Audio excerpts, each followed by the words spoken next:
Ni kutoka Rock City Mwanza, jiji la miamba. Leo ni siku nyingine kubwa kabisa, mchezo wa nusu fainali ya CRDB Bank Federation Cup. Hii ni alama kubwa ya jiji la Mwanza, Ziwa Victoria. Shughuli mbalimbali zikiendelea, uvuvi ndo mahala pake.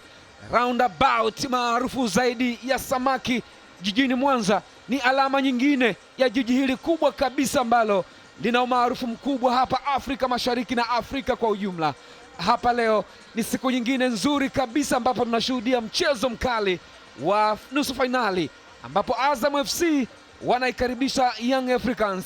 Ni siku nyingine nzuri kabisa kushuhudia mechi dume ya Dar es Salaam Derby katika michuano hii ya CRDB Bank Federation Cup.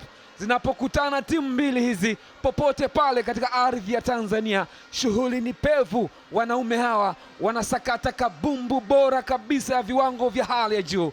Mashabiki wamejitokeza kwa kiasi chake. Muda bado upo, wataendelea kumiminika. Ukiangalia dimba la CCM Kirumba ni miongoni vya viwanja maarufu zaidi hapa Tanzania, uwanja ambao umehodhi michezo mikubwa ya hatua hii ya nusu fainali. Azam FC dhidi ya Yanga, live kutoka CCM Kirumba Mwanza, na hii ni CRDB Bank Federation Cup 2025-26.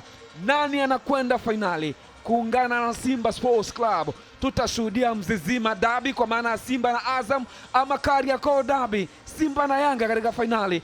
Ukiangalia namna matokeo jinsi yalivyo, timu zote mbili zimekuwa na uwiano mzuri wa kupata matokeo mazuri kwenye michuano hii, na hii inaashiria Dar es Salaam Derby itakuwa ni ngumu leo katika mchezo huu ambao unapigwa dimba la CCM Kirumba. Assalamu alaikum Tanzania, karibu sana katika mchezo wa nusu fainali kombe la shirikisho la CRDB Bank. Azam FC dhidi ya Yanga, dimba ni CCM Kirumba Mwanza. Nani anakwenda fainali? Tusubiri na kuona. Simba Sports Club wako wametulia, wanasubiri mpinzani.